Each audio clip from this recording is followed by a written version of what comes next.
기도하겠습니다. 하나님, 이 아침에 거룩한 주일날 주님 앞에 나와 예배하고 기도로 준비할 수 있게 해주셔서 감사합니다. 이 말씀을 붙잡고 성막의 거룩한 축복을 누리게 하여 주옵소서. 예수 그리스도의 이름으로 기도합니다. 아멘. 네, 하나님 말씀 출애굽기 36장 5절부터 7절 말씀입니다.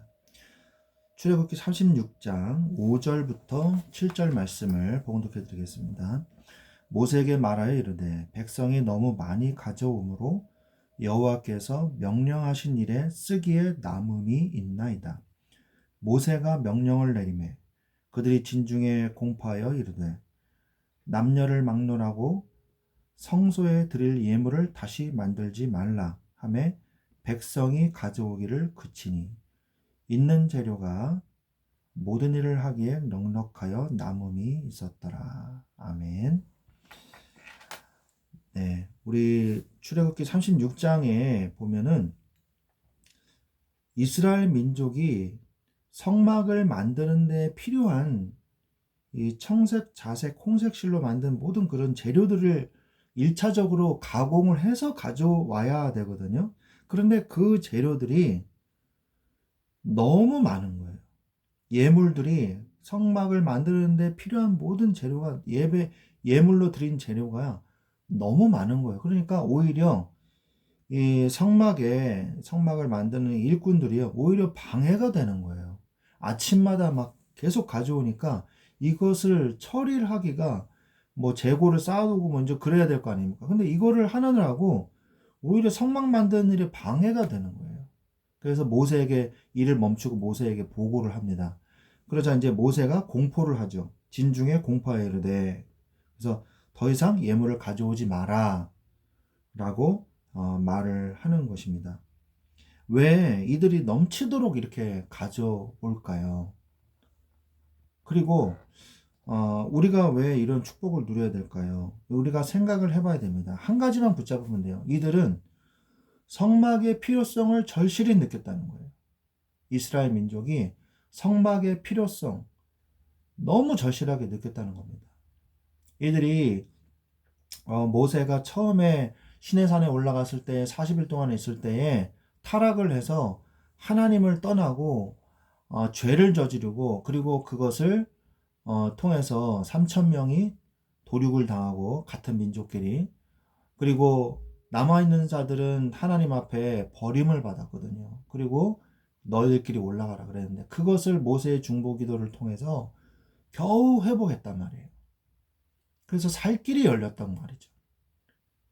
그런데 이것을 오히려 이러한 사건을 통해서 이스라엘 민족은요, 똘똘 뭉쳐가지고 하나님 앞에 이 예물의 축복, 성막의 축복을 누려야 한다는 것을 절실하게 느낀 거예요. 광야에서 우리가 살아남을 수 있는 길은 오직 이 성막 하나님밖에 없다. 그러므로 우리는 하나님의 말씀을 따라가야만 한다. 이것에 대해서 분명히 각인이 되고 이것을 붙잡았던 것입니다. 그러니까 모든 성도들이 다 동참해가지고 성막의 예물을 다 가져온 것이에요. 그래서 이 60만 명이나 되는 이 남자의 인구 중에서 한 200만 명이라고 볼 수 있거든요. 여자와 어린아이, 뭐 노인들 다 합치면. 그래서 200만 명이나 되는 각 가정마다 자기가 그 애굽에서 들고 나온 여러 가지들이 있거든요. 하나님이 들고 나오라고 하셨어요, 일부러. 그래서 애굽 사람들이 막 줬어요. 주기까지 했습니다. 가져가라고. 막 줬거든요. 빨리 나가라 이거죠. 이거 줄 테니까 빨리 나가라. 그래서 많은 금, 은, 장신구들과 여러 가지들이 있었거든요. 이것들을 이제 다 녹이는 거죠. 그래서 이들이 가지고 있던 그런 여러 가지 장신구들이 애굽 사람들이 줬으니까 그게 뭐겠습니까? 그 우상 이 잔재물들도 분명히 있을 거란 말이에요. 그거를 다 녹여가지고 이제 다 없애버리는 거죠. 그리고 하나님 앞에 귀하게 쓰임받는 재료로 바뀌게 되는 것입니다.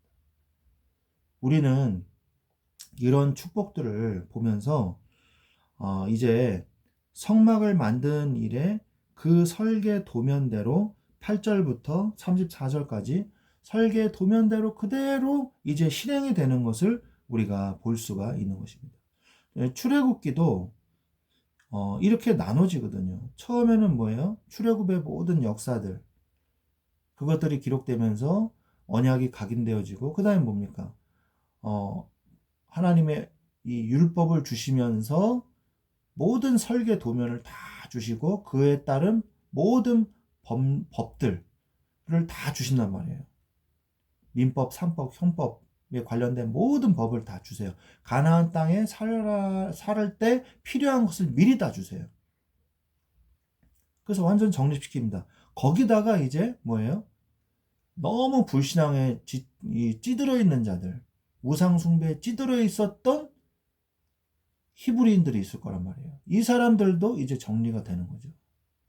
정리가 되고, 정말 하나님을 믿고 하나님을 따르려고 하는 사람들이 남아서 이제 뭐합니까? 이제 실행만 하면 되는 거예요. 실행. 이루어지는 거죠. 하나님은 반드시 그 하신 말씀을 실행해 나가시고 그것을 성취해 나가십니다. 하나님은 인생이 아니시기 때문에, 사람이 아니시기 때문에, 하나님이시기 때문에 반드시 그 일을 행하시는 것입니다. 그래서 35절부터 38절은 이제 휘장을 만들죠. 그 지성소와 성소를 구별하는 휘장을 만드는 내용이 이렇게 나옵니다. 그래서 우리가 결론을 지으면서 우리는 왜 하나님 앞에 헌신해야 되는가에 대한 이유를 발견해야 돼요. 무조건 헌신해라, 헌신해라, 헌신해라. 그래서 억지로 헌신하는 그 헌신이 아니라 헌신해야 될 이유를 발견해야 돼요. 이스라엘 민족처럼. 왜 성막이 필요한지 절실히 느꼈지 않습니까? 하나님의 주의 몸된 교회가, 주의 공동체 교회가 왜 필요한지 그 이유를 알고 우리가 교회에 헌신해야 돼요. 안 그러면요, 헌신이 제대로 되어지지 않습니다. 하나님, 우리가 그리고 그것을 실행하는 데는 뭐가 필요해요? 하나님의 전적인 성령의 역사하심과 창조의 능력과 하나님의 은혜가 필요한 것이죠. 그리고 그것을 그대로 이루어가는 데에도 하나님의 능력이 필요하게 되는 것입니다. 어디서나 뭘 하든지 간에 아무튼 하나님의 은혜는 항상 필요해요. 그러니까 우리가 늘 하나님 앞에 기도해야죠. 그래야 응답받을 수 있는 것입니다. 그래서 오늘 이 주일날 이 성막을 만들어라, 성막을 만들어가는 이 모든 과정, 우리 말씀 충만한 교회도 하나님께서 이 교회를 세우셨고 하나님이 설계하셨고, 그리고 하나님이 헌신하게 하실 것이고, 그리고 하나님이 주의 헌신자들을 주님께서 불러 모아주시고 하나님께서 그것을 수행하는 자들을 하나님께서 세우실 것입니다. 이러한 능력을 보고 믿음을 회복하는 여러분들이 되시기를 예수 그리스도 이름으로 축원드립니다. 하나님은 그의 일을 행하십니다. 아멘. 기도하겠습니다. 하나님 감사합니다. 우리에게 이 말씀을 주신 것처럼 모든 필요한 법을 주시고 그 시작을 주님께서 알려주시며 모든 필요한 법을 주시며 모든 설계 도면을 주시며 그것을 위해서 자원하는 자들을 주님께서 주시며 또 이것을 위해서 실행하는 자들을 주님께서 세우시고, 그리고 드디어 성막을 만들어가는 그 설계대로 성막을 만들어가는 그 과정을 우리에게 보여주시니 감사를 드립니다. 우리의 인생도 하나님의 뜻대로, 주님의 설계대로 주님께서 우리의 마음을 은혜를 주시사 자원하는 자들을 통하여 그리고 실행하는 자들을 통하여 하나님의 주의 몸된 교회를 세워가 주실 줄로 믿습니다. 하나님께서 성령으로 역사하여 주옵소서. 예수 그리스도의 이름으로 기도드렸사옵나이다. 아멘.